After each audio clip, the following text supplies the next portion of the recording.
Click tracks, man. It's freaking click tracks. They're great, aren't they? Hey guys, so people aren't always excited when they hear that they have to play with a click track, especially not drummers. Drummers typically hate having to play with a click track. For some reason, drummers, including myself, kind of get stressed out about having to stick with something that is external and it's another variable. And they run as far away from it as fast as possible. But why is this? Why are musicians, especially drummers, afraid to do something that's supposed to help us? The way I see it right now, there are typically 3 reasons. Number 1 is that they don't want to mess up. This is just another variable that we all have to worry about, and especially the drummer, who is already playing quite a complex instrument, has to worry about keeping up with. The second thing is that metronomes are annoying. Because let's be honest, most musicians, when they hear a click track, actually hear something like this in their head. Wrong. Notes wrong. Nope, you're out of time. Wrong. Wrong. Wrong. Wrong. You're out, dude. You're out. God, man. No, come back here. Come back. And no one wants to hear that in their head. No one. I'm not the only one that thinks this, right? And then the third thing is people say they don't play as full or with as much emotion with a metronome. People say it ties them down, it's overly structured, and that it's really just no fun to play with. Even some professional musicians say they don't like playing with a metronome because it just bogs them down too much and it's something that they don't really want to have to worry about. Now these are all questions that I've had and that other musicians have had and all fears that we've faced, but is there any truth to them? Well, yes, and also no. Metronomes and click tracks can be really annoying and a hindrance to your playing if you're not used to playing with them. But the good thing is, playing with a metronome and a click track is a skill that you can learn. So here are my answers to those questions we had earlier. There are too many variables with a metronome. I don't want to mess up the entire band. Well, if you're coming off the click track, then you may have been messing up to begin with. The beauty of playing with a click track is instead of noticing you're out of time when your lead singer hurls a chair at your head like J.K. Simmons from Whiplash, you notice when you hear yourself. Yeah, but metronomes and click tracks are so annoying. Yes, playing with a click track can be 100% annoying at first. But I'm going to reference another movie and say that playing with a metronome is a lot like Morgan Freeman's opinions on walls in the movie Shawshank Redemption. First you hate them, then you get used to them. Enough time passes, you get so you depend on them. That was my very poor attempt at a Morgan Freeman impression. My point is that eventually you get to where the metronome is less annoying as much as it is something you rely on. Even to where you feel out of place when the metronome is not in your ear. And I just don't play as well with the metronome. The music becomes too robotic. Yeah, but to be fair, you also didn't play as well when you had to start using your feet either. The basic thing you have to remember is that everything can be annoying at first, but you eventually get used to it. It very well may be true that you don't play with a metronome well right now. But the good thing is, like I said earlier, it's a skill, not a talent. It's something you develop as a musician. It's not something you typically have to begin with. It may take a little time, but getting there is well worth it. Man, 2 time puns in 1 video. Off to a great start. So how do I get good at playing with a click track?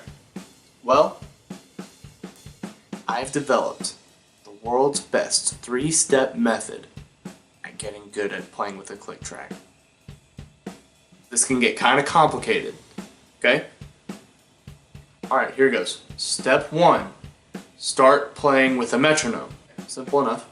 Step 2, play with the metronome again. We good on that? That's the harder part. Now step 3, keep playing with the metronome. No, but in all seriousness, the best way to get better at something is to practice it and try to get better at doing that one task. To get better at doing grooves, you started playing more grooves. To get better at fills, you started making more fills. To get better at making mac and cheese, you started making mac and cheese more. But eventually, you get better at it. So here are some of my tips to get better at playing with a click track. Step 1, don't focus on the metronome.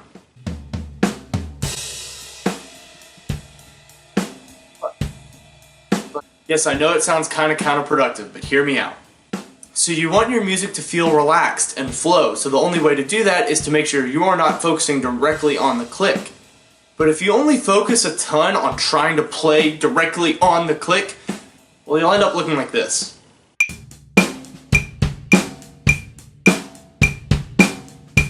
or this, or this.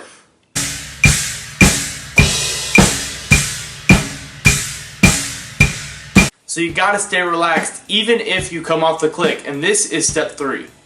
Do not panic if you fall off the click. When you start playing out of time with the metronome, the worst thing that you can do is start to panic. The easiest way for people to tell that you are not playing in time is if you show them that you are not playing in time. See, when you're playing your show over at Superior Grill, Joe and Susie aren't going to notice if you're off the beat by a 30-second note. But what they are going to notice is if you do this.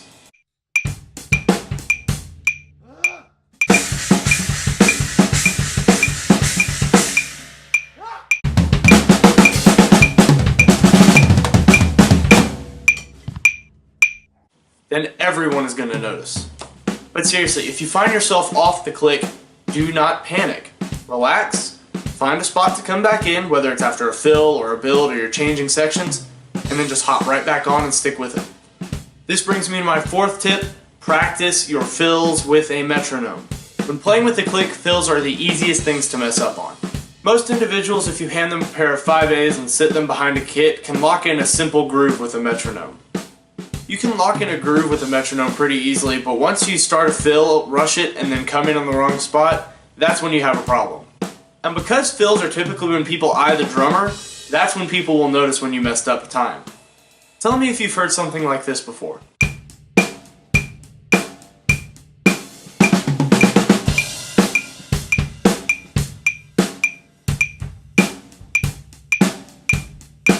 Yeah, sounds bad, right? You avoid this type of scenario by having a couple of go-to fills that you know you can hit at any point at any time. Do this by practicing your fills with a metronome. Nothing crazy, but have a few go-to fills that you know you can do with a click anytime somebody asks you. My 4th tip only comes in once you start really getting comfortable with the click track and with the metronome. Practice pushing and pulling the time. There may be times that your music director or bandmates want to push the tempo a little bit without actually changing the beats per minute. Now sometimes this leads to actually having to physically change the tempo in your metronome or click track, but a lot of times you can solve it by just pushing or pulling the tempo a little bit. Now for those of you drummers who have no idea what I just said, here's some examples of me playing above, on, and below the beat. Here's an example of me playing in front of the beat.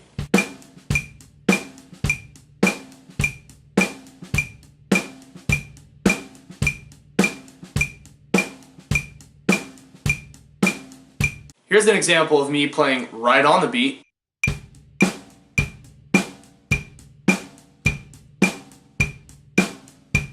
Now here's an example of me playing behind the beat, or in the pocket, as you'll hear a lot of musicians say.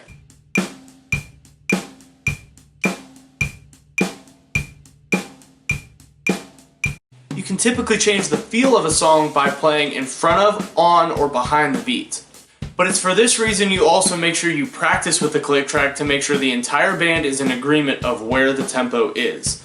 Once you start the song with the click track, you don't want to have to reach back and try and reset it or turn it off while you're playing the song. Just make sure everybody's in agreement of where the tempo is, and during soundcheck make sure everybody's comfortable with where it is, because after that point it's just too late.